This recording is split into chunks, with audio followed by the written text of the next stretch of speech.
After hard bargaining negotiations of nearly a year, South Korea and the U.S. have reached an agreement on sharing the upkeep costs for stationing U.S. forces on the Korean Peninsula. The agreed amount is less than the U.S.'s initial demand. Under the new agreement, however, South Korea will contribute more than 1 trillion won for the first time. Seoul will also have a burden to negotiate new terms every year. Here's more.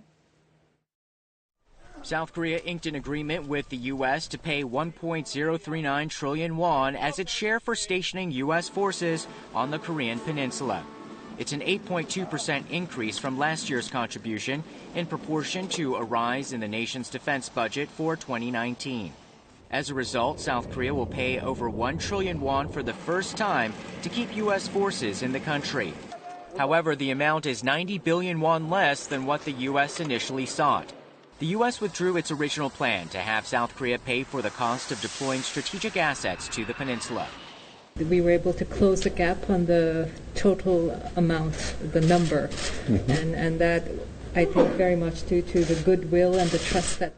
However, the new deal will be effective for just 1 year, as the U.S. demanded, which is far shorter than South Korea's proposal of 3 to 5 years.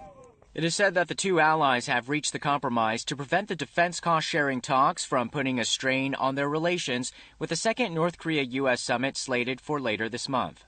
Korea does a lot for our alliance, and the SMA is only a small part of that, but it's an important part.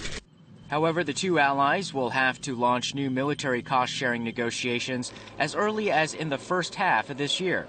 South Korea plans to extend the period of the new agreement. However, prospects are not good. The U.S. is now drawing up new guidelines on sharing defense costs with allies.